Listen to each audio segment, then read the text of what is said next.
The first thing Emily noticed about Silverwood Academy wasn't the ivy-covered stone buildings or the way the autumn fog clung to the courtyards like a lover reluctant to let go.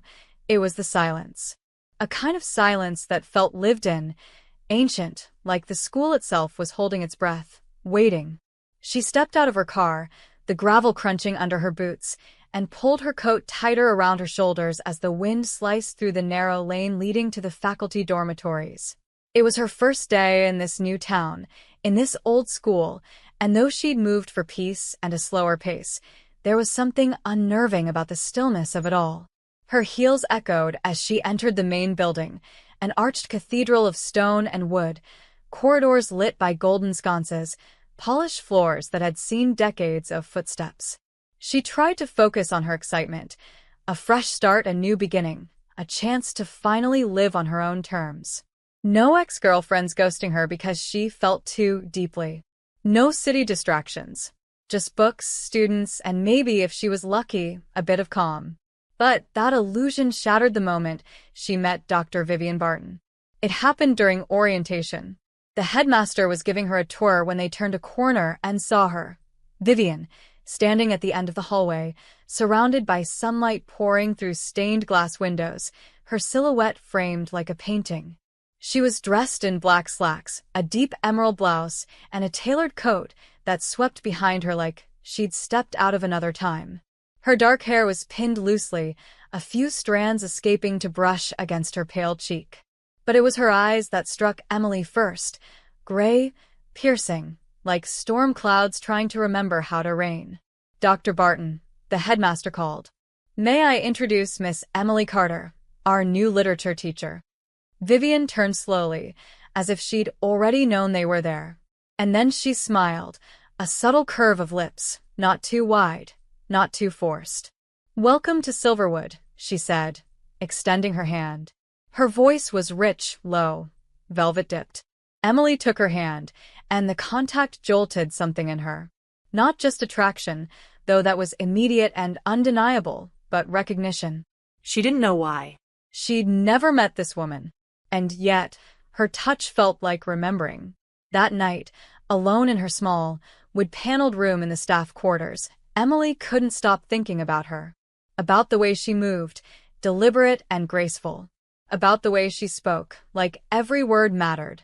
About the sadness in her eyes, quiet but endless. Over the next few weeks, their paths crossed often. Vivian taught history, and her classroom was 2 doors down. They shared lunch breaks, faculty meetings, late afternoons in the lounge grading papers with coffee and faint smiles. They began talking. First about books, then about philosophy, then about loneliness.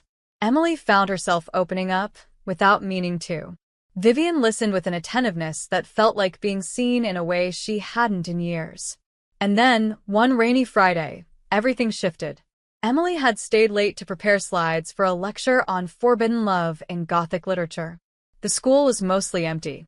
She wandered into the small staff library, dimly lit and smelling of old paper. And Vivian was there, sitting by the fireplace with a book in her lap, her glasses slipping slightly down her nose. Emily froze in the doorway, watching her for a moment. Vivian looked up. "Couldn't sleep?" she asked softly. "Couldn't focus," Emily replied. "Too many ghosts in these halls." Vivian closed her book. Silverwood does that to people. Emily stepped inside, drawn toward her like gravity. "Do you believe places can remember?" Vivian hesitated. "I believe some memories are stronger than time." Their eyes met, and for a moment, the air between them felt charged. Emily sat across from her, knees almost touching, firelight flickering between them. They talked for hours, about the past, about regrets, about the stories they carried inside their bones. And when Vivian brushed a stray curl from Emily's face with the back of her fingers, Emily didn't pull away. But neither of them leaned in. Not yet. It was too soon. Too dangerous. And still, that night, Emily dreamed of a woman in a corset and long skirts, running barefoot down the halls of Silverwood, breathless with laughter, chased by a second woman whose face was hidden in shadow. When she woke, her heart was racing. And somehow, she knew it had been a memory. Not hers, but someone's. And the eyes in the dream, they were Vivian's. The rain had returned to Silverwood like a memory refusing to be buried. It tapped against the old window panes in gentle rhythms, echoing down the long, creaking corridors of the academy. Emily was grading essays in the empty teacher's lounge when she heard the soft click of the door opening. Vivian entered, wrapped in her usual charcoal gray coat, droplets of rain glittering in her dark hair like stars trapped in the strands. "Still here?" she asked, her voice as smooth as the storm outside. "You're starting to make the rest of us look lazy." Emily smiled faintly. The kids wrote about Wuthering Heights like it was a horror novel. "In a way, I guess it is."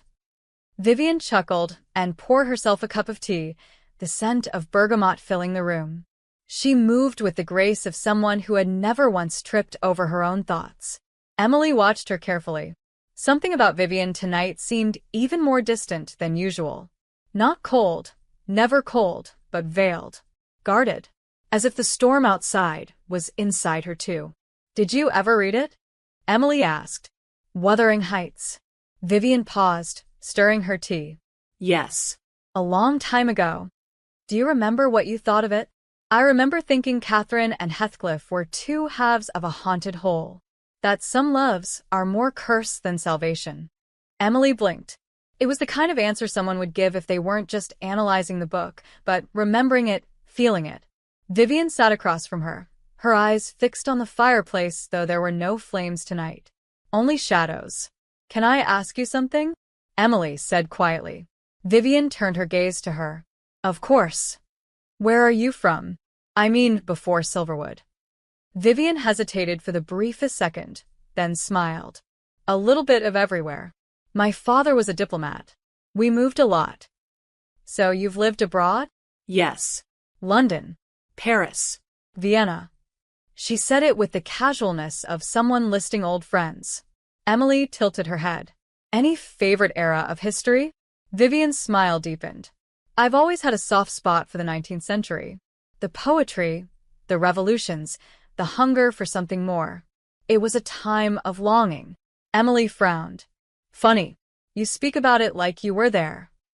The silence that followed wasn't awkward, it was weighted. Vivian looked at her, really looked, and for a moment her expression was unreadable. Then she said, very softly, "Sometimes the past doesn't feel so far away, does it?" Emily's heart did a strange little flutter. "Not here. Not at Silverwood." Vivian nodded. "This place remembers. Be careful, Emily. Some memories don't like being disturbed." It was meant as a joke. Maybe. But something in her tone didn't feel like jest. Emily felt a chill slide down her spine. "What do you mean?" "Only that history has sharp edges," Vivian said gently. "You can study it, but don't bleed on it." And then she stood, placing her untouched tea on the table. "I should go. The storm makes the east wing moan like an old ship, and I live just above it." Emily didn't stop her. But as the door closed, the quiet returned like a breath held too long. Emily sat alone, her mind racing. Something wasn't right. Vivian spoke like a woman who had seen too much. Like someone whose grief was older than she let on. Like someone who wasn't always here, but had never truly left. That night, sleep didn't come. So at dawn, before the halls filled with footsteps and voices, Emily walked through the west wing, her boots echoing off the stone. She had heard that Silverwood had its own archive, a small, hidden room once used by headmistresses to store records and photographs. No one used it now, not really. But she had the keys. Every teacher did. When she found the door, tucked behind the old chapel stairs, her hands trembled as she turned the iron key. The room smelled like dust and secrets. Shelves lined the walls, filled with leather-bound registers, brittle papers, framed photographs. She pulled on gloves and began to sift through the past. She didn't know what she was looking for, only that she'd know when she saw it. And then, tucked in a box labeled Faculty, 1800s, she found the photo. A sepia-toned image of a group of teachers in corsets and high collars, standing before the ivy-clad academy gates. There were at least 20 faces. But one stole her breath. Front row. Center left. Eyes like storms. Hair swept up, dark as ink. The tilt of her mouth, the angle of her jaw. It was her. Vivian. Or someone who looked exactly like her. The same face. The same expression. Unchanged. Emily staggered back, the photo trembling in her hands.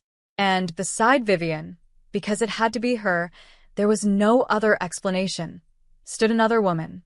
Her face was softer, rounder, but familiar. Startlingly familiar. Emily stared at her until it clicked. It was a face she had seen in a cracked photograph on her grandmother's piano back home.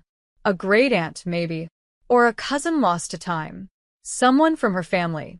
And she was standing beside Vivian like they belonged to each other. Like they had always belonged. Emily sat on the cold floor, her breath coming fast. Her hands wouldn't stop shaking. Nothing made sense. And yet, deep down, beneath the confusion and fear, something else stirred. Recognition. As if, in finding that photo, something ancient inside her had finally woken up. The storm outside intensified. But inside Emily's chest, the real storm had only just begun. Emily couldn't stop staring at the photograph. It lay on her desk now, flat under a glass paperweight to keep it from curling at the edges, but it might as well have been carved into her mind. Vivian Barton, or someone who looked exactly like her. Standing there in 1897, unchanged. And beside her, the soft-featured woman whose smile seemed to reach right through the paper, someone Emily had seen 100 times in a faded portrait in her grandmother's hallway. A relative. Maybe a great-aunt. Maybe more. She didn't know, and that not knowing clawed at her like a hunger. She needed answers. She didn't go to class that morning. Instead, she returned to the archive room, heart pounding. There had to be names. Records. Something. She pulled down the box where she'd found the photo and began to dig deeper, careful with the fragile materials. There, in a yellowed attendance log, she found it. Faculty list, 1897. Dr. Vivian Barton, History Department. Her hand trembled as she traced the name. It wasn't just a look-alike. It was her. Same name. Same subject. Same impossible presence. But how? She kept searching, and then, beneath a stack of brittle lesson plans, she found a faculty memoir, handwritten in faded ink. It belonged to the headmistress of that year, someone named Edith Glass. Flipping through the pages, Emily's eyes caught on a passage dated June 7th, 1897. Dr. Barton continues to provoke both admiration and concern among the staff. Her brilliance is unquestionable, but her refusal to age in the 10 years she has been at Silverwood has drawn whispers. Some say she is cursed, others that she's been touched by some angel or demon. I say only this. There is sorrow in her smile, and fire in her gaze. As for Miss Adeline Moore, her bond with Dr. Barton deepens daily. If the other teachers notice, they dare not speak. Love, when forbidden, grows roots in silence. Emily froze. Adeline Moore. That was the name. She rushed back to her room, unlocked the old wooden trunk her mother had given her when she moved, and dug through a pile of family keepsakes. There it was, the framed photograph, cracked at the edges, passed down from mother to daughter for generations. The back bore an inscription in faded ink, Adeline, 1897. It was her. Vivian and Adeline had known each other, loved each other, over a century ago. And now, here Emily was, drawn to the same woman, as if pulled by something stronger than time. She sat on the edge of her bed, the two photographs side by side. Adeline and Vivian in 1897. Emily and Vivian in 2025. The resemblance between her and Adeline was undeniable. Not exact, but enough. The same shape of the eyes. The same curl to the hair. The same tilt of the head in photographs. "What are you?" she whispered, staring at Vivian's image.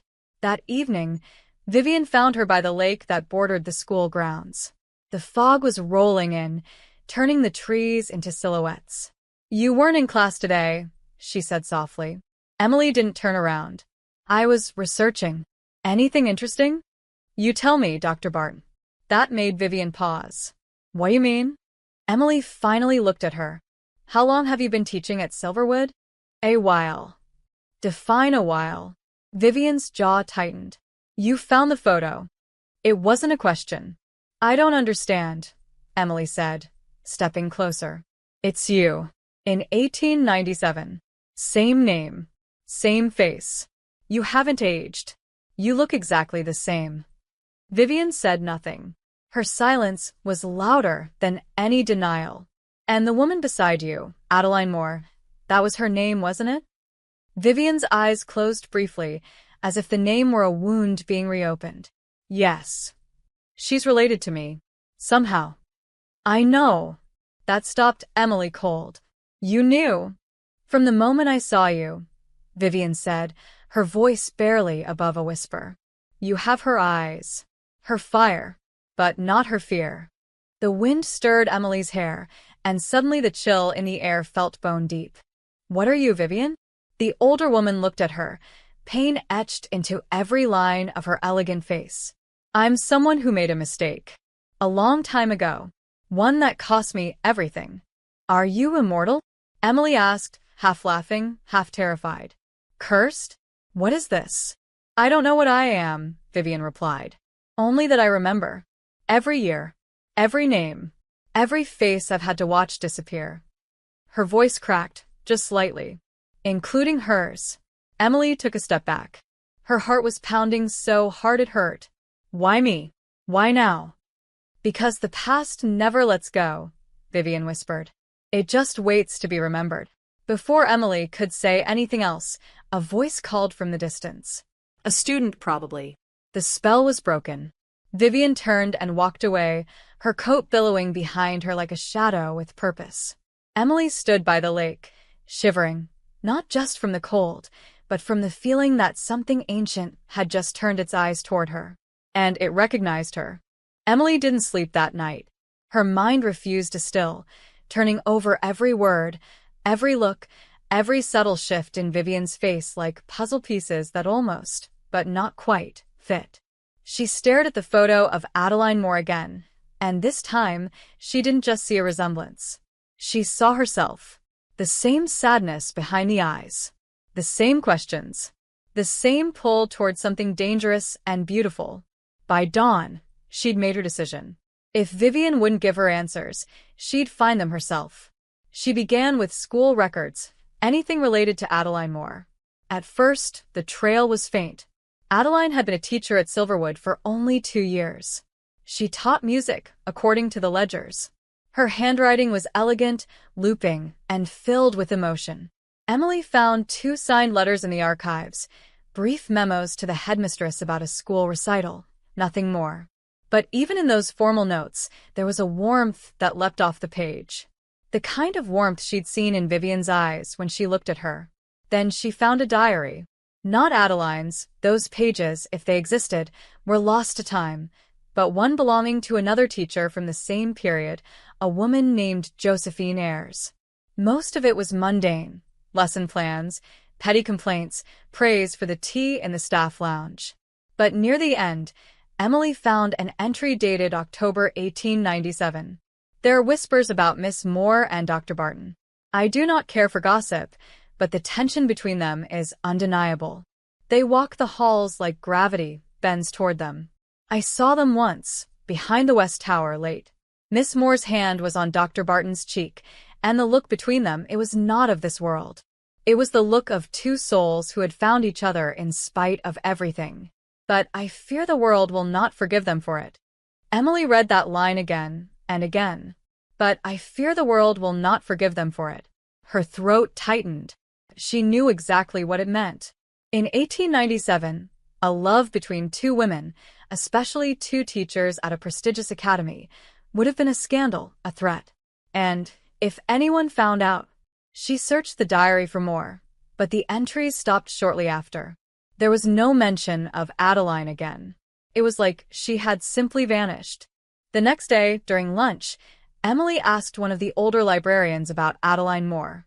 The woman, Mrs. Ellery, blinked slowly. That name hasn't come up in a long time, she said. I think she left. Abruptly. There were rumors. Illness. Family matters. I don't know. We weren't supposed to ask questions back then. Emily's heart sank. Was she buried nearby? Did she die here? No one really knows. That night, Emily found herself walking the path behind the West Tower. The same place Josephine Ayres had described. The moon was high, casting pale silver over the stones. There was a bench near the ivy wall. Old, weathered, and likely forgotten by time. She sat there, fingers curled tight in her coat. Vivian found her 20 minutes later. Emily didn't turn around. You used to meet her here, didn't you? A pause. Then, yes. Emily looked up at her. She was in love with you. Vivian nodded. As I was with her. Emily swallowed hard. What happened to her? Vivian sat beside her, but didn't look at her. They found out. The headmistress tried to protect us, but the board was furious. A woman like Adeline, sweet, trusting, hopeful. She wasn't built for that kind of hatred. They threatened to destroy her reputation. Her family. She ran. I begged her not to, but she left one night and never came back. Her voice cracked, just slightly. Some say she died of fever. Others say she married some man in the north. But I never found her. I searched. For years. Emily reached out without thinking and took Vivian's hand. It was cold. Trembling. Human. And then I came here, she whispered. Vivian finally turned to her. Her eyes were shining. The moment I saw you, I knew. You looked at me the same way she did. And yet, not. You're stronger. Sharper. Emily leaned closer. Maybe that's what fate was waiting for. Vivian laughed softly. You believe in fate? I'm starting to. They sat in silence, the moonlight turning their shadows into one. Why haven't you aged? Emily asked. Why are you still here? Vivian's expression grew distant. I made a wish. A foolish, desperate wish. After Adeline vanished, I begged whatever force had kept us apart to give me another chance. I didn't ask to live forever. I only asked to find her again. To love her right. To not fail her. And it gave you that? It gave me time. And time is a cruel master. Emily felt the pull again. That magnetic ache between them. She didn't lean in. Not yet. But she didn't let go of Vivian's hand either. What if I'm not her? She asked. You're not, Vivian said. You're you. But maybe that's the point. Maybe I was meant to find you. Emily exhaled. The past was no longer something distant and cold. It was alive, pulsing in her blood. Her story was now tangled with a love that had defied the years and still bled beneath the surface. But with every answer, new questions bloomed.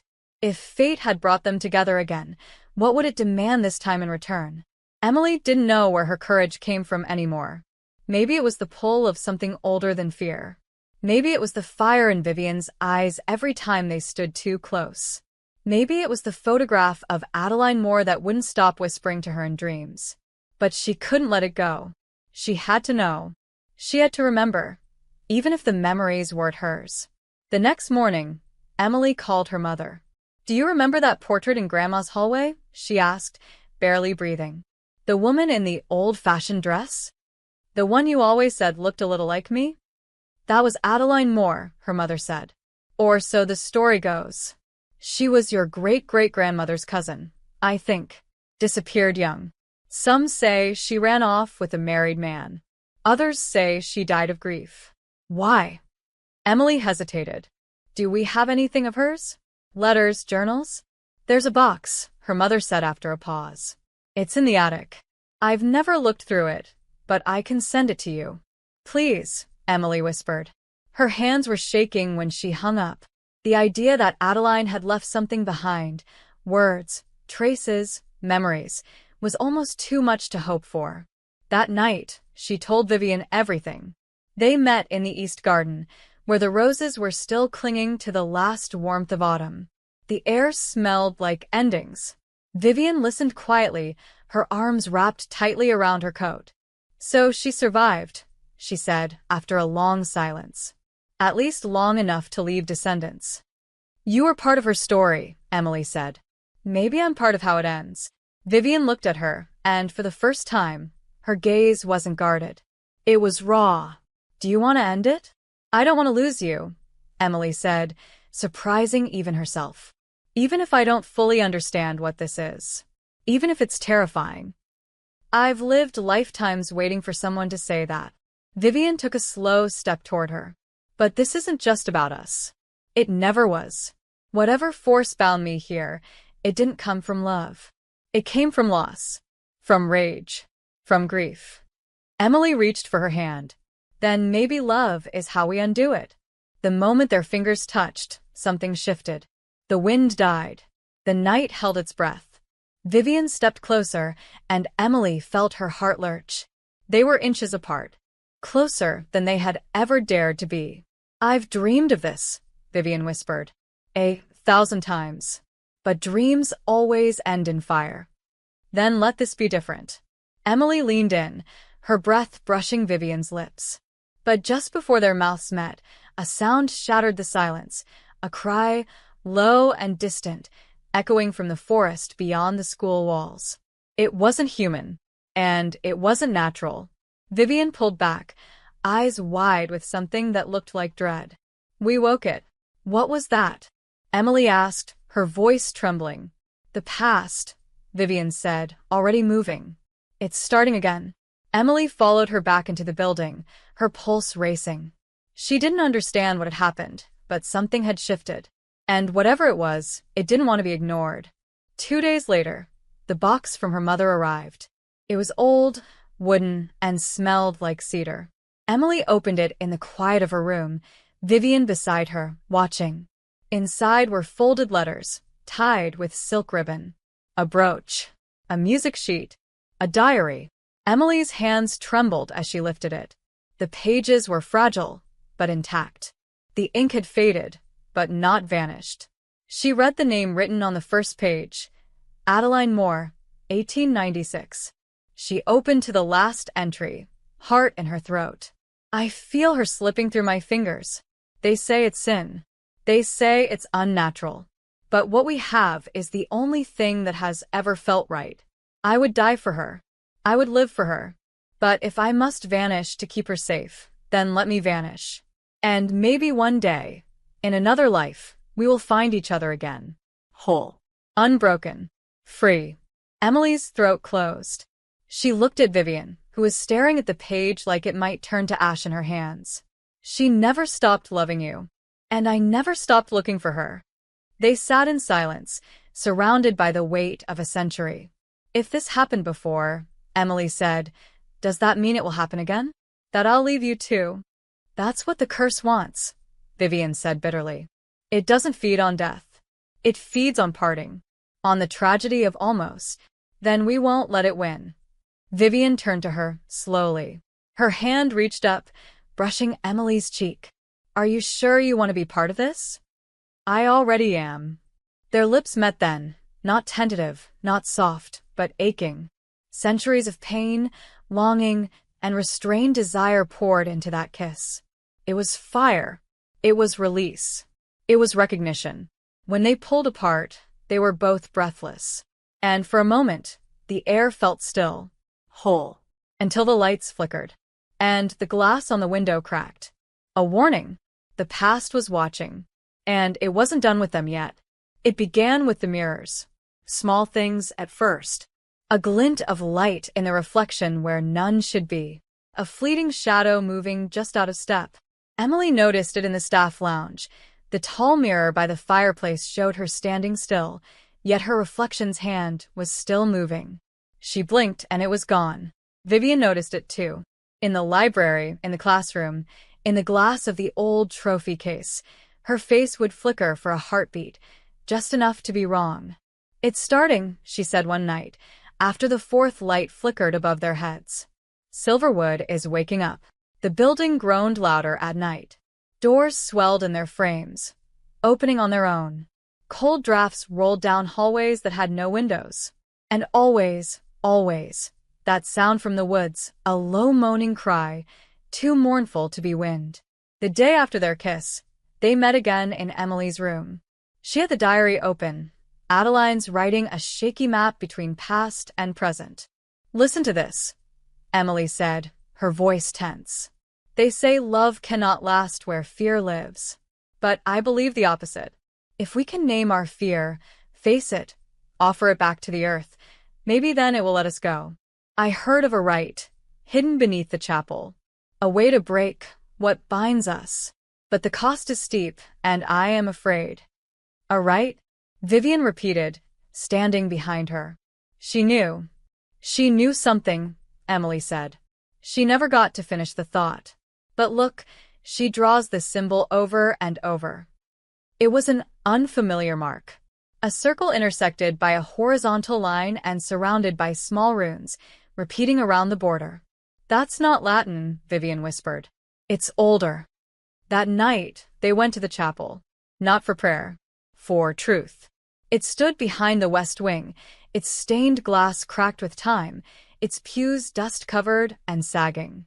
A trapdoor lay beneath the altar, hidden beneath a loose plank Emily found after an hour of searching. The air beneath it was sharp with damp stone and old secrets. They descended carefully, their flashlights barely penetrating the dark. The cellar beneath was narrow, low-ceilinged, with walls lined in brick and iron. At the far end, a circle was carved into the stone floor, the same symbol from the diary. She found it, Vivian whispered. She stood here. Emily crouched beside the circle, fingers hovering just above the cold etching. This wasn't just a ritual, she said. It was a seal, a trap, or maybe a gate. A gate to what? To whatever holds you here. The silence between them was suddenly heavy. Emily stood. Do you think Adeline tried it? If she did, it didn't work. Vivian's voice cracked. Or it did. And it cost her everything. They didn't speak for a long time. Just stood there, breathing in the dark, letting the past settle on their skin. That night, Emily dreamed of fire. The school in ruins. Voices screaming in old accents. And at the center of it all, Vivian, unchanged, untouched, but alone. Always alone. The next morning, the mirrors shattered. Not all of them. Just the ones in Emily's room. She woke to the sound of glass exploding, finding herself surrounded by shards. Written in the fogged surface of the only surviving mirror, words appeared, carved from nothing. She must choose. Vivian arrived seconds later, heart-pounding. She saw the writing. It's warning us. Or threatening us, Emily said. Maybe both. It's trying to separate us again. Just like before. Emily crossed the room, grabbing Vivian's face in her hands. It won't win this time. You don't know that, Vivian said. I'm cursed. Tied to this place. To this story. Every time I get close to something real, it's torn from me. Then let's rewrite the ending, Emily said. Vivian looked at her, something wild and broken in her gaze. I don't want to lose you. Then fight for me. Vivian kissed her again, and this time, there was no fear. It was fierce, desperate, honest. They undressed each other in silence, not like a ritual, not like destiny, but like survival. Like two people finally claiming what the universe had tried to keep apart. Skin against skin. Hands memorizing every curve, every tremble. Their breaths became vows. Their touch became defiance. And when it was over, they held each other in the dark, listening to the creak of the old building like it was breathing. Like it was watching. Emily whispered into Vivian's hair. We're going to end this. But somewhere in the chapel basement, the circle glowed faintly red. Something had been activated. And it was waiting.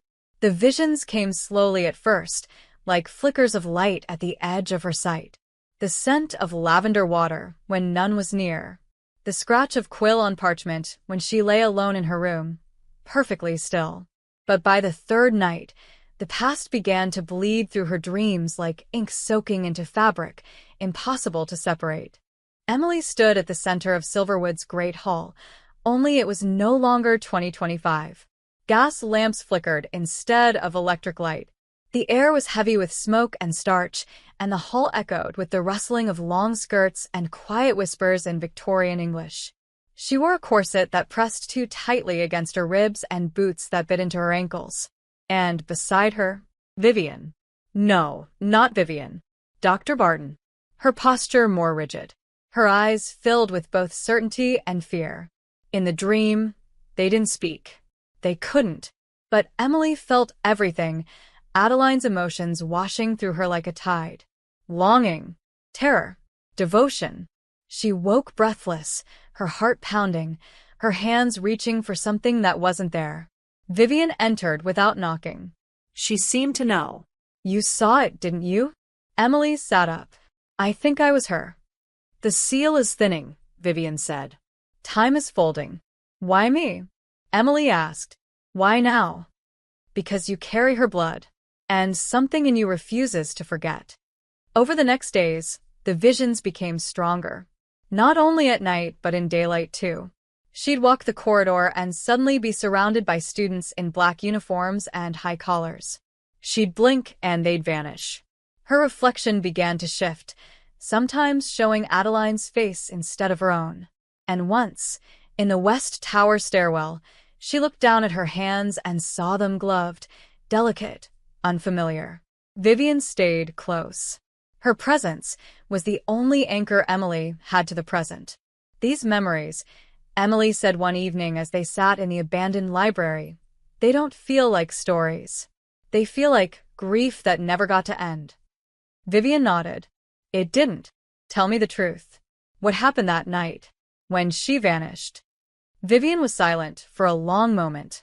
They found us, she said. I don't know how. Maybe someone saw us. Maybe someone followed us.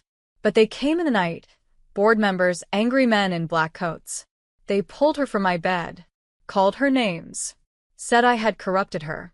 I tried to fight, but they held me back. Her voice was trembling. I never saw her again. The next morning, they said she had resigned and left on the early train. But I knew. Emily reached for her hand. You think they did something to her? Or scared her into running so far she never made it back? Emily looked down at the diary again. One of Adeline's last entries haunted her. The ritual requires a choice. One heart to break the chain.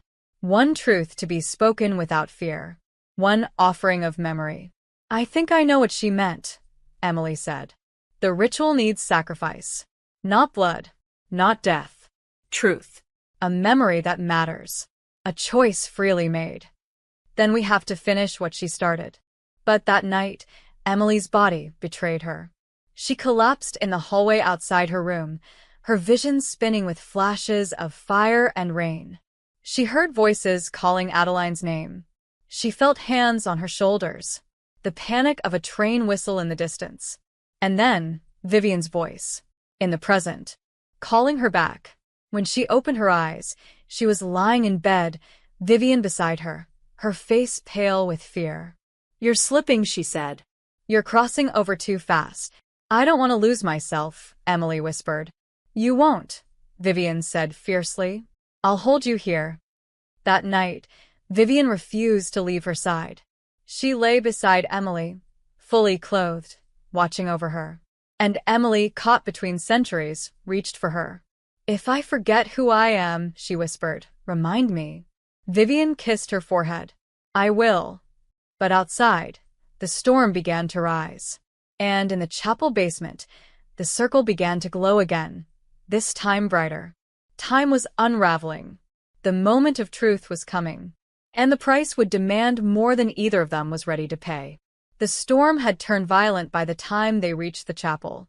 Thunder cracked overhead like a warning from something ancient and unseen.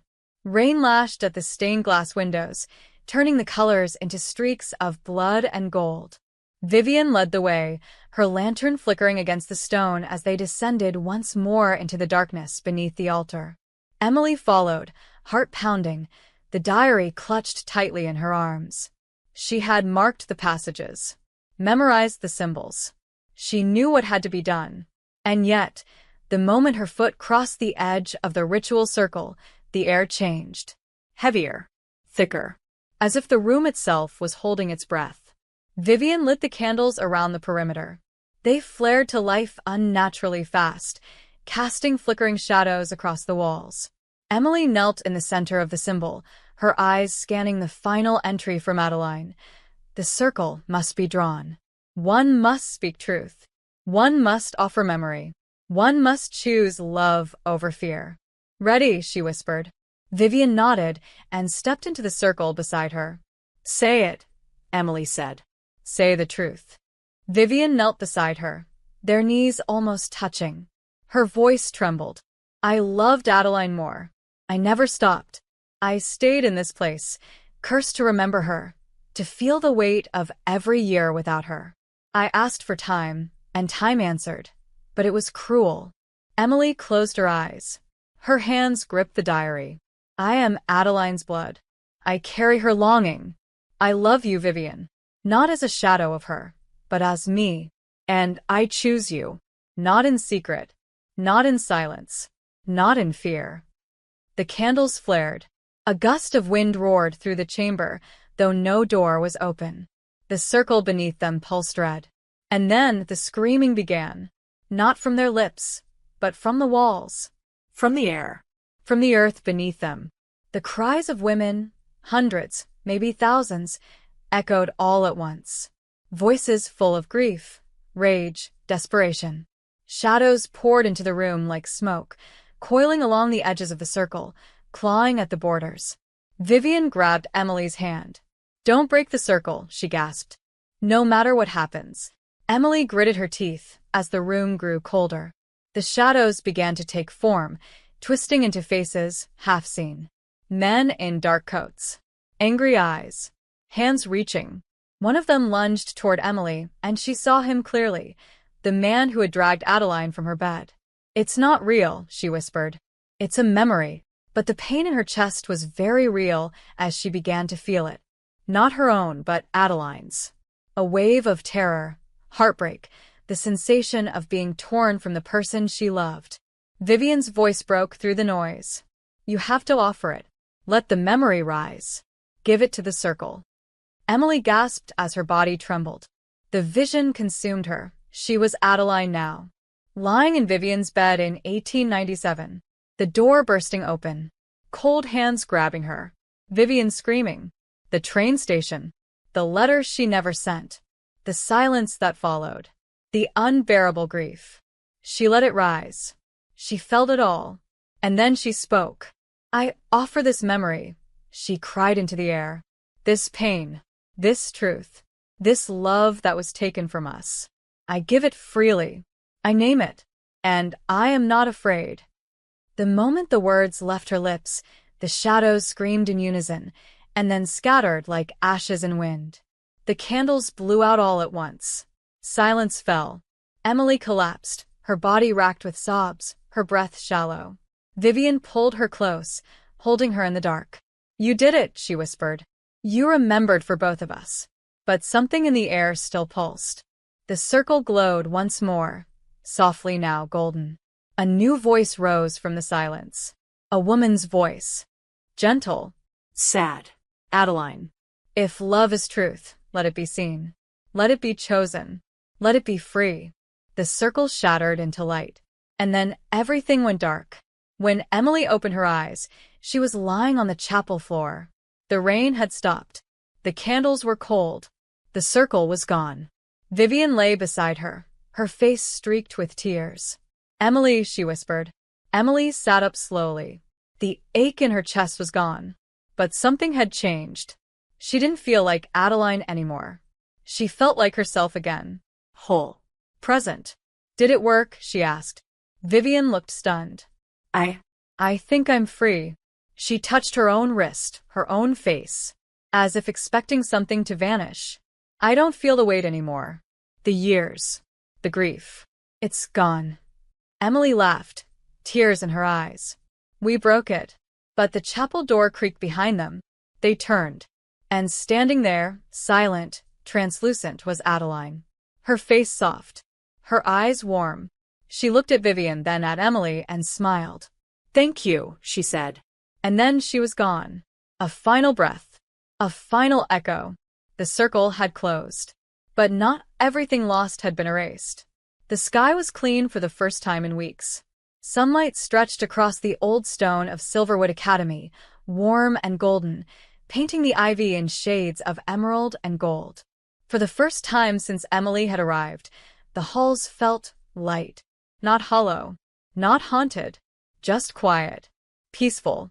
Vivian walked beside her, hand in hand, neither of them speaking, as if afraid to break the fragile stillness. They hadn't left the chapels until dawn. After the ritual, after Adeline's soft and final thank you, they'd simply held each other on the cold floor, listening to the new silence, one without pain. "It's really over," Vivian said now, her voice quiet, almost unbelieving.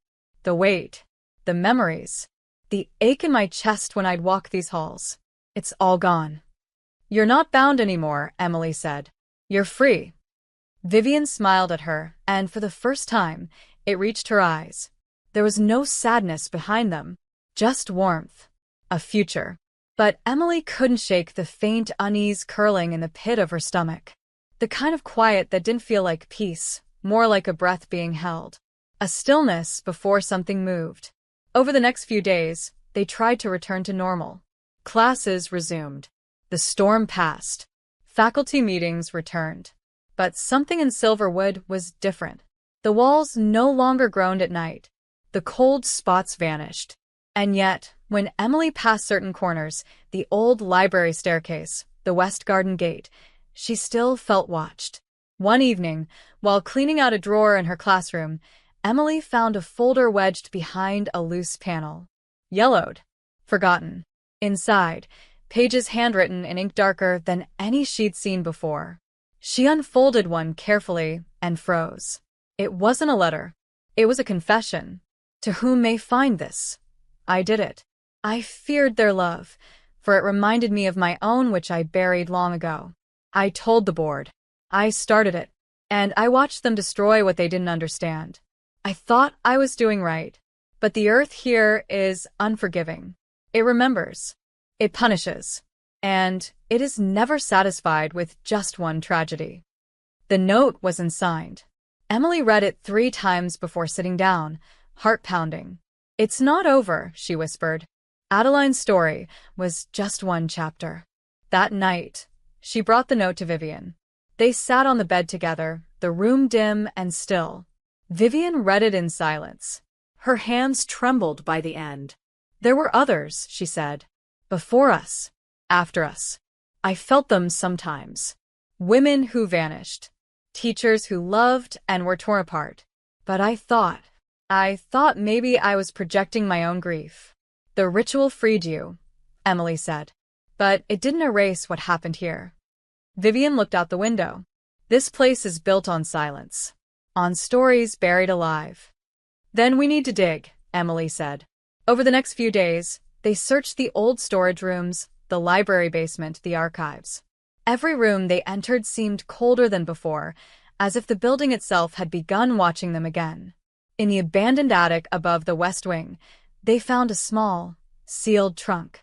Inside, photos, letters, broken jewelry, all from women, all dated between 1850 and 1950. Some of the names were familiar.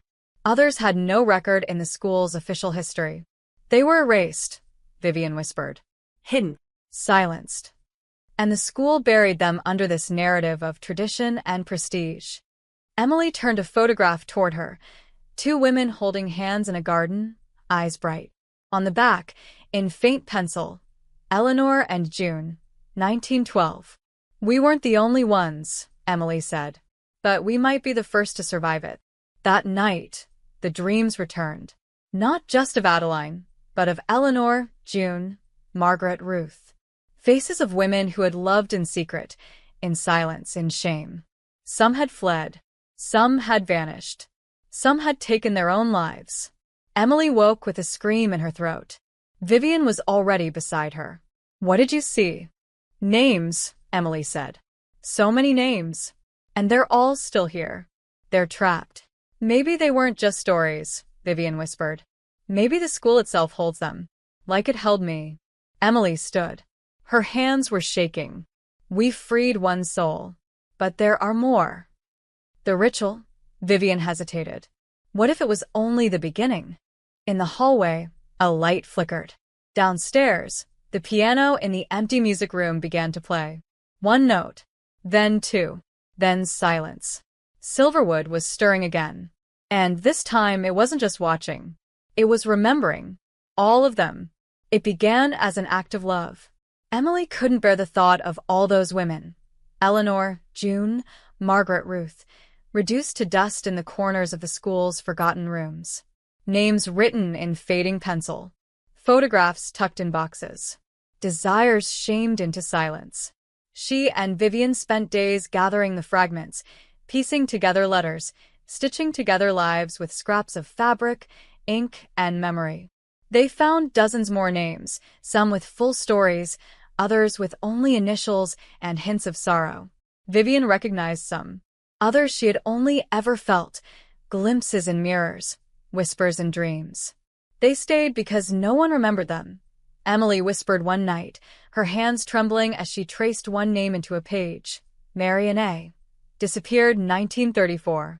They were waiting for someone to say it out loud. So they did. On a Friday night, when the halls were quiet and the moon was full above the chapel, they returned to the ritual chamber beneath the altar. But this time there would be no magic, no summoning, no seals, only acknowledgement. They placed a small table in the center, lit with candles. Upon it, the photographs, the letters, a single rose for each name. Emily read them one by one, her voice steady, though her hands trembled. Eleanor and June. Ruth V., Margaret D., Lillian R., Marion A., Charlotte E., and so many without names, whose stories were stolen. Vivian stood beside her, eyes shining, her hand brushing Emily's back in silent support. "You were here," Emily said, louder now. "You mattered. You were real. And we remember you." The candles flickered. The air shifted. For a moment all was still. And then, Silverwood exhaled. The floor trembled beneath their feet. The wind howled through the walls though no windows were open. A low, mournful wail rose from the stone, a sound that wasn't quite human. Vivian stepped in front of Emily instinctively. "They're waking." "They're not angry," Emily said. "They're freeing themselves." But as the energy rose, the room darkened. The candles extinguished one by one. Shadows curled along the ceiling like smoke. Emily staggered backward as a force pressed into her chest, not violent, but insistent. Images flashed before her eyes. Eleanor crying in a locked music room. June jumping into a frozen river. Marion bleeding on the chapel steps. Charlotte dragged from a dance by the hair. So much pain. So much silence. And now it was screaming. Vivian pulled her close. "Emily, you have to breathe. You're carrying too much." "They're giving it to me," Emily gasped. "Not to hurt me. To be heard." "You're not a vessel." "Maybe I am." Emily fell to her knees as the room spun. Her hands touched the floor, burning cold. The names swirled in her mind. The grief. The rage. The endless cycle. But also small moments of joy. Laughter in secret corners. Hidden kisses behind bookcases. Love. Even in the dark. "They weren't just tragedies," she whispered. "They were alive." The pressure lifted. The shadows began to withdraw. The wind softened. For a long moment, the silence returned. But this time, it was different. Not oppressive. Not waiting. Just quiet. Peaceful. Vivian knelt beside her. "What happened?" "I think," Emily looked at the photos. "They're not trapped anymore." They sat together, surrounded by candle smoke and memory. But as they rose to leave, Emily felt something new.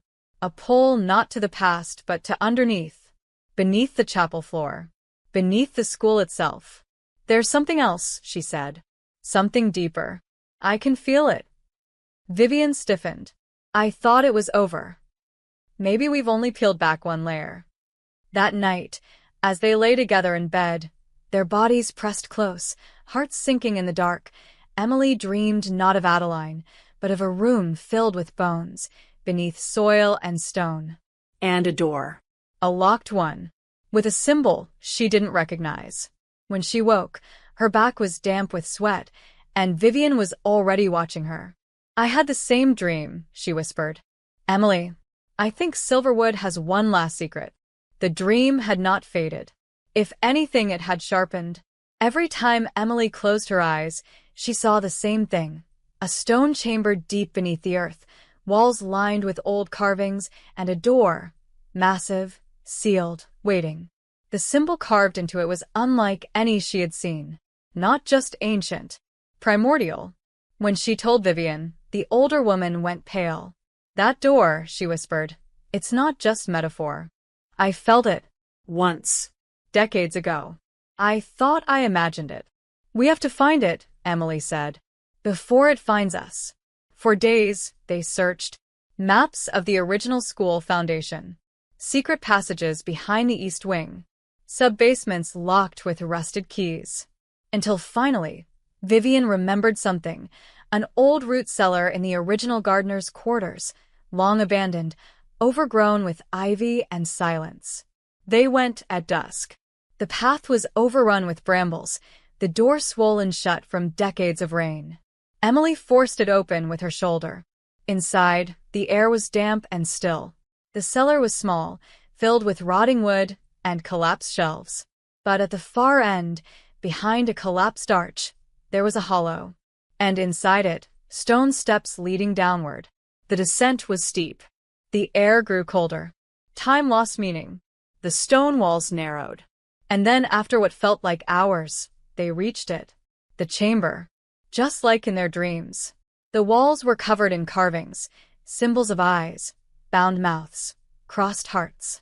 In the center stood the door, iron, tall as a person, sealed with a circular lock that bore the same strange symbol from the dream. Emily stepped toward it, her breath catching. "This is it." "What is it holding?" Vivian murmured. The air buzzed with something old and alive. Not evil, but watching. Emily found a small pedestal beside the door. Upon it lay a book, bound in leather so aged it felt like skin. She opened it slowly. The language inside was a mixture of English and something older. The script told of a ritual created not to preserve love, but to punish it. A spell cast by a former headmaster in 1834 after catching two female students in each other's arms. He believed their love to be a disease, a corruption to be burned from the foundation of the school. But instead of banishment, he wanted permanence. So he bound their memory to the land itself. He created the seal. "He cursed this place," Emily whispered.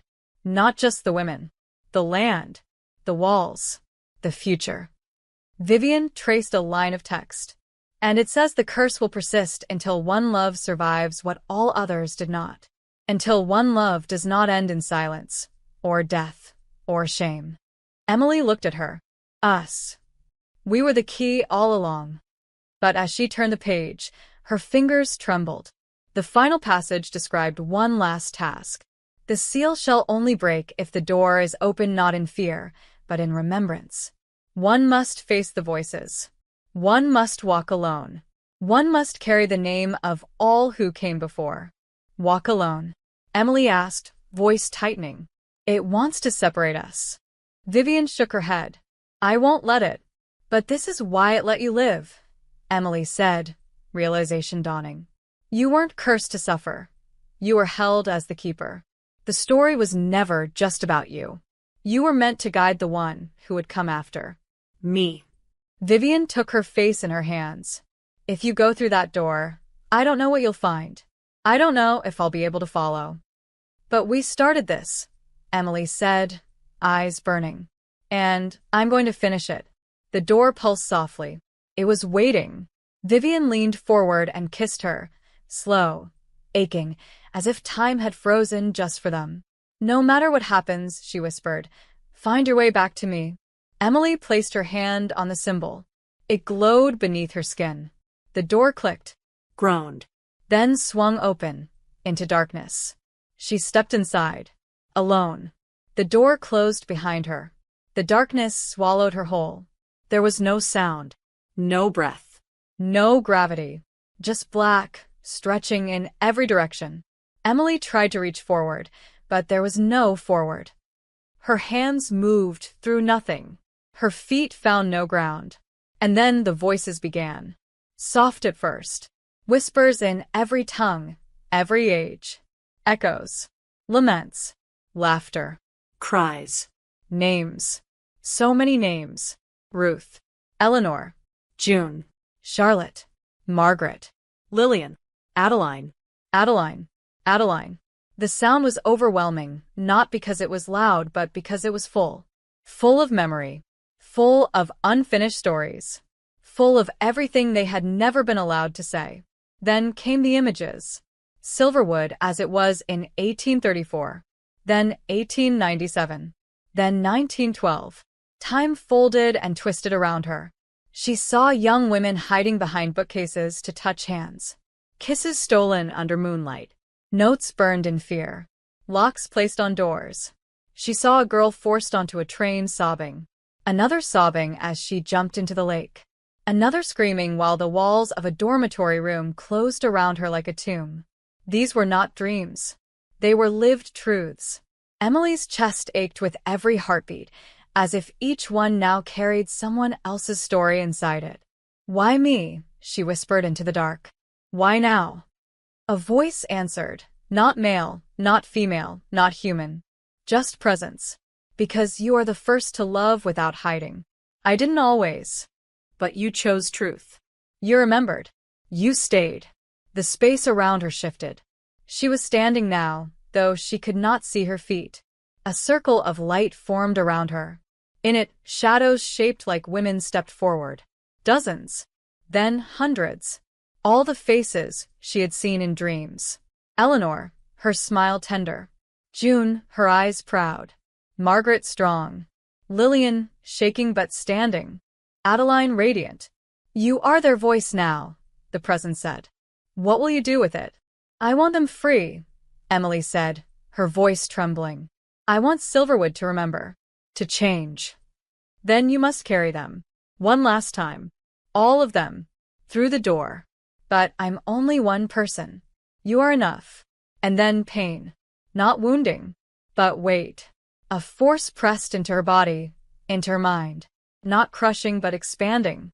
She saw every memory again, but this time from the inside. Felt every heartbeat. Every secret. Every kiss. Every goodbye. Every scream. And when it was over, she stood taller.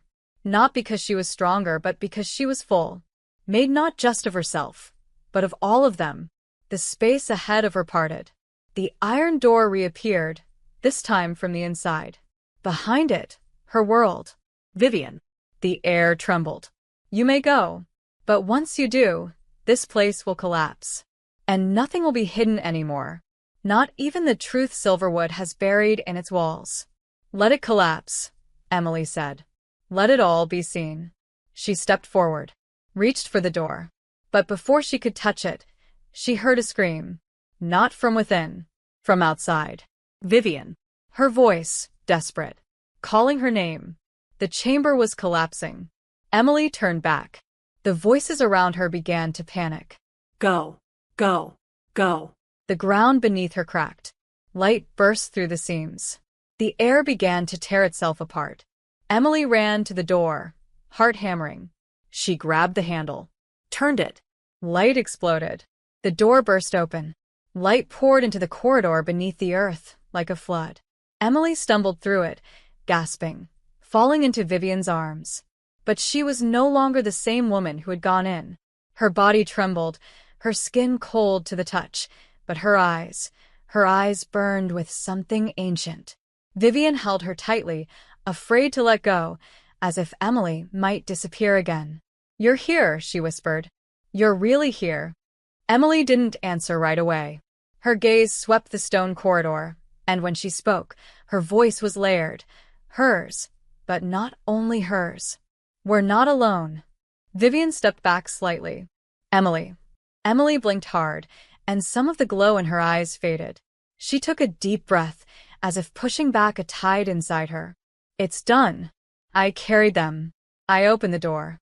The seal is broken. Then it's over?" Emily looked upward. "No." "It's beginning." The ground trembled beneath them.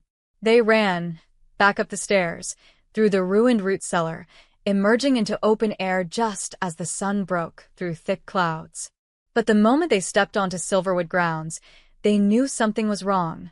The air shimmered. The sky was wrong. Clouds frozen in place. Birds hovering mid-flight. Time itself had cracked. The buildings were flickering between states, new and old, ruined and pristine, empty and alive. Students from 1902 walked beside modern-day teachers who didn't see them. Shadows danced across walls that didn't belong to this century. The past and present were colliding. Silverwood's remembering itself, Emily whispered. Everything it tried to bury is rising. We need to leave, Vivian said, gripping her hand. This place, it's unstable. But Emily shook her head. We can't leave yet. It's not finished. Not until it sees everything. As they passed through the courtyard, the statues wept black tears. Ivy twisted like serpents, recoiling from the walls. The bell tower rang though no one pulled a rope. And everywhere, faces. Some familiar. Others long forgotten. They emerged from mirrors, from window panes, from reflections in puddles. Emily stopped before a fountain. The water inside had gone black, but the surface showed a memory.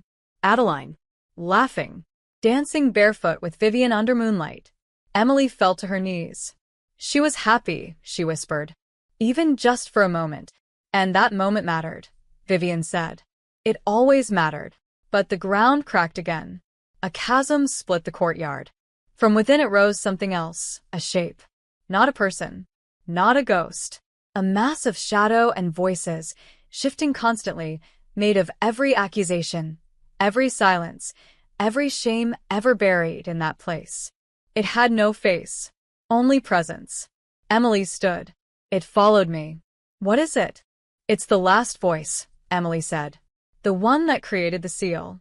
The one that still wants us gone. The shape surged forward, moving not on feet but as a wave, heading straight for them. Vivian stepped in front of Emily. You won't touch her.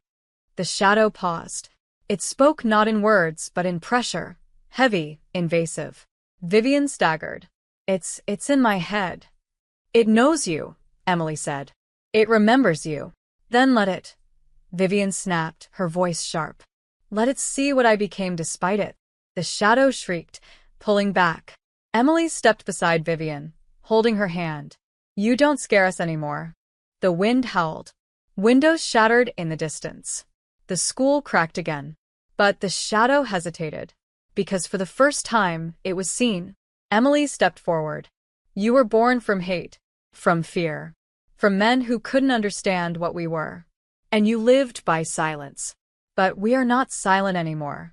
She reached into her coat, pulling out the old ledger, Adeline's diary. She opened it, and the wind caught the pages, spreading them wide. You took her. You tried to take all of them. But I carry them now. They live in me. The shadow screamed. Not loud, but deeply. A sound that came from centuries back, from the original wound. And then it broke. The shape dissolved. Ash scattered on the wind. The air fell silent. The sky resumed its movement. Time began to flow again. Vivian clutched Emily, eyes wide. Did we win? Emily nodded, though her knees buckled. It's over. I think it's really over. But as they turned to leave, a final echo rang through the courtyard. A voice, Adeline's. Thank you. And then, the fountain ran clear again. The ivy stopped moving. The building stilled. Silverwood exhaled. For the first time in over a century, it was free.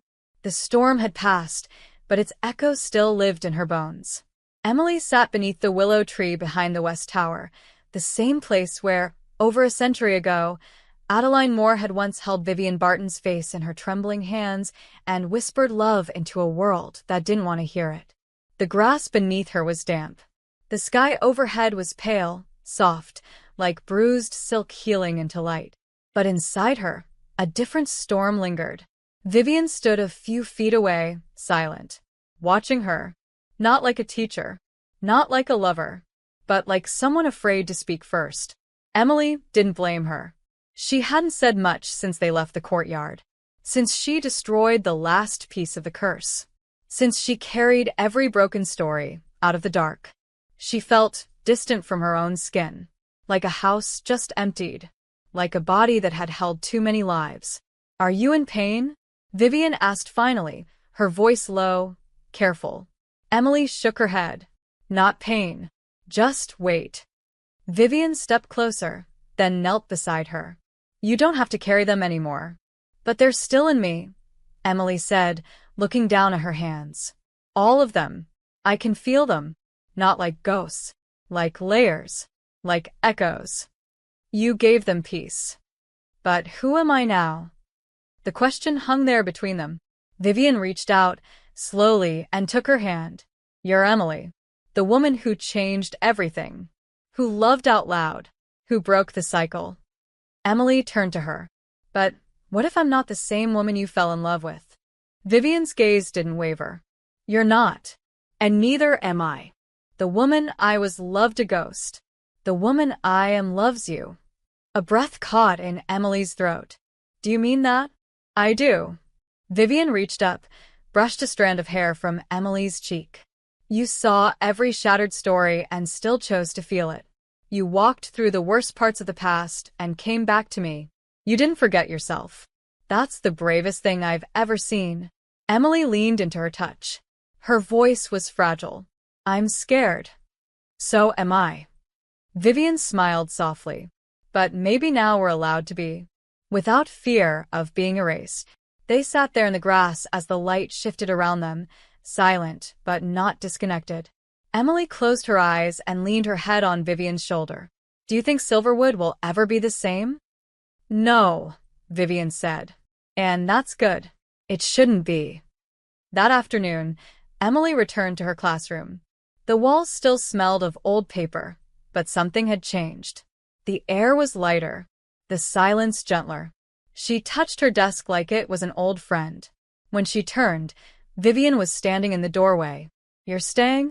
If you are, Emily replied. Vivian stepped into the room and closed the door. I don't want to run anymore. Neither do I. That night, they lay together in Emily's bed, not in passion, not in desperation, but in presence. Vivian curled against her like a breath finding its lungs. Emily wrapped an arm around her like a promise she didn't have to whisper aloud. And in the dark, Emily spoke one last truth. You were my favorite teacher. Vivian smiled. And you were the student who changed my life. Emily laughed softly. What do we do now? We live, Vivian said. For all of them. For us. Emily nodded, finally allowing her eyes to close, not in exhaustion, but in peace. But even in peace, something still stirred in the walls. A final secret. A final door. Waiting to be opened. It was quiet in the West Wing. Not the haunted kind of quiet Emily had once known. The silence filled with echoes and breathless dread. No. This was different. This was stillness with weight. With memory. With peace. She walked slowly down the corridor, her fingers brushing the worn wooden panels. The halls felt warm, almost familiar, like a house finally exhaling after holding its breath for too long. Vivian walked beside her, their hands barely touching, but the connection was constant, unspoken and undeniable. It had been 2 weeks since the collapse, since the scream, since the final shadow turned to dust. Silverwood had not been the same since. And neither had they. Students returned to class. The sky had stopped flickering. The architecture settled. But the school was no longer trying to forget. Something fundamental had shifted. Portraits once missing reappeared. Forgotten rooms unlocked themselves. The piano in the music room no longer played by itself, but when someone touched its keys, the sound was richer, fuller, like the walls were listening now, not warning. Emily's step slowed when she reached the old door beside the chapel, one she'd passed many times but never noticed before. Today, it stood slightly open. An invitation. Inside was a small room with high windows and a single desk in the center. There were no books, no records. Only one object waited there, a blank ledger. New, untouched. And beside it a fountain pen. Vivian stood in the doorway, watching her. What is this? Emily asked. Vivian's voice was soft. I think it's for you. Emily stepped inside. The floor creaked beneath her boots. The room smelled of cedar and paper. She sat. Opened the book. The pages were crisp, waiting. She held the pen between her fingers and let the weight of it settle in her hand. They wrote us out, she whispered. Over and over. Erased us. Punished us. Hit us. Vivian stepped closer. Then write us back in. Emily looked up at her. Will you help me? Vivian's smile was quiet, but it held decades of love. I already am. Emily turned back to the page. She thought of Eleanor and June, of Adeline, of all the women who had lived and loved in shadows. She thought of Vivian's hand in hers the first time, of the circle glowing red, of the scream that shattered a century, and of the silence after, which was no longer empty, but full of space for something new. She placed the pen to paper and began to write. Her name was Dr. Vivian Barton. She taught history, and I loved her from the moment I saw her, even before I knew why, even before I remembered her eyes from another life. The ink flowed easily, like it had waited for years. We met in a school that didn't want our love to survive, but it did. And in doing so, it saved more than just us. It saved every voice that had been buried beneath floorboards and stone. It called them back. It let them go. And now it is our turn to stay. To be the memory that isn't erased. She wrote until her hand ached. Pages filled with words that had once been forbidden. Words that tasted like truth, like freedom, like healing. Vivian sat beside her as the sun spilled through the windows. She rested her chin on Emily's shoulder and read the words as they formed. Do you think anyone will ever read this? Emily asked. One day, Vivian said. Someone will need it. And they'll find it, just like we found each other. Emily smiled. And if they don't, then we wrote it for ourselves. That night, they walked the halls together in silence. No shadows followed. No voices echoed. Only footsteps. Only the sound of the present being lived, finally, without fear. At the threshold of the faculty quarters, Vivian turned to her. We could go. Leave this place. Start fresh. Somewhere with sunlight and no ghosts. Emily shook her head gently. I don't want to leave. Not yet. There's still work here. Still stories waiting. Vivian kissed her, slow and deep. Then we stay. In the quiet of the night, the school slept. And in a small locked room in the West Wing, a new story rested on a desk. A story not of curses, but of choosing. Not of endings,